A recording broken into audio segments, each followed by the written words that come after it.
Сәлем, бүгін AI Home тоңазытқышы туралы айтатын болам. Бұл iVision Insight жүйесімен, ауа райымен, кестемен, YouTube, Spotify және күнделікті өмірді жеңілдететін басқа мүмкіндіктермен бірге ақылды құрылғы. Сәлем Бигсби, бүгін жоспар бойынша мен не істеймін? Бүгінгі күннің жоспары міне. Ал MapView көмегімен үйдегі бар техниканы басқаруға болады. Ой, мен жатым бөлмедегі кондиционерді өшіруді ұмытып кетіппін. Қараңдар, оны ас үйден шықпай-ақ дәл осы жерде өшіруге болады. Азық-түлікті жайлап бір-бірден қой. Үстіңгі камера оларды сканерлеу керек. Вау, оларды өзі қосты ма? Иә, iVision Insight тағамдарды таниды және оларды бірден тізімге енгізеді. Тіпті жарамдылық мерзімінде көрсетуге болады. Тамаша, кәне көрейік. Автоматты түрде балған өнімдердің 37 түрін ажыратады, ал қалғандарын алгоритм айтып береді. Міне, бұлай қосуға болады. Ал егер жай ғана атау енгізсек, дайын. Тоқтай тұр, бізде сүт және кілегей бүгін бітеді. Шеберлікті көрсететін сәт. Жай ғана қажетті ингредиенттерді таңдайсың да, рецепті табуды басасың. Жүйе көптеген нұсқаларды ұсынады. Картоп гратені? Қолынан келеді деп ойлайсың ба? Мұнда бәрі жүйелі болғандықтан оңай. Тұмша пешке жіберу, жылыту басталды. Келесі қадамға көшеміз. Дайын. Вау, дәмі тілі үйреді. AI Energy Mode туралы не айтасың? Тоңазытқыш сенің әдеттеріңді бақылайды да, электр қуатын 10%-ға дейін үнемдейді. Шынымен ба? Қалай жасайды оны? Мысалы, түнде есікті ашпағанда, ол компрессор қуатын азайтады. Тағы да қырауды автанықтау бар. Еру тек қажет болған жағдайда ғана қосылады. Вау, ақылмен жасалыпты.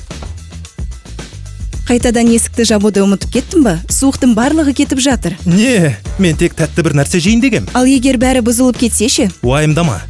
Мұнда AI гибрид кулинг бар ғой. Ол не тағы? Ол есікті ашып жапқан соң, 5 минуттан кейін температураны алдын ала болжайды. Егер қажет болса, тұрақтылықты сақтау үшін пелтир салқындату жүйесі белсендіріледі. Тағы да оның құрылымы жинақы, сөрелер терең, көбірек сияды. Вау! Сонымен ең дұрысы есікті жауып жүру ме? Сәлем Бигсби, тазалау режимін қос.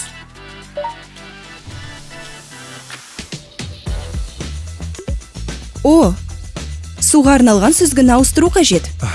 Шын ба? Сен оны қалай ауыстыруға болатынын негізі білесің бе? Оп-оңай. Қазір көрсетем.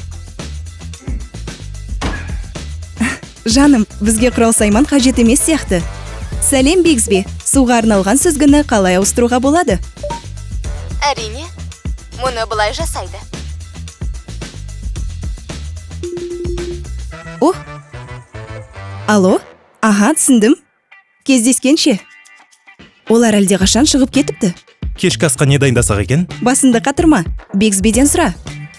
Сәлем Бигсби, тоңазытқыштағы тағамдардан не дайындауға болады? Негізі ағуыз мол болғаны дұрыс.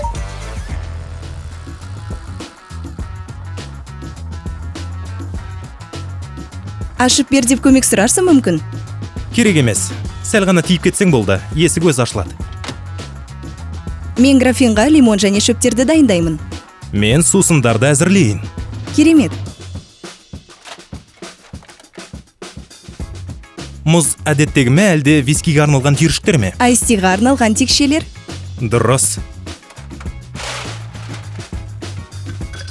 Бүгін текшелер көбірек болатын сияқты. Тек текшелерге арналған режимді қосайын ба? Бұл ойың тамаша екен. Айтпақшы, графин енді өзі толады. Өте ыңғайлы. Солай, лимонды су бар. Дайын? Жай су бар ма? Бар. Сауық кешіне бәрі дайын сияқты. Жарайды. Spotify-да бір нәрсе қосасың ба? Тамаша ой. Саналы өмір сүріп, көбірек сүйсініңіз. Сіз өзіңіз де байқап көргенде айырмашылығын сезетін боласыз. Назарларыңызға рахмет. рахмет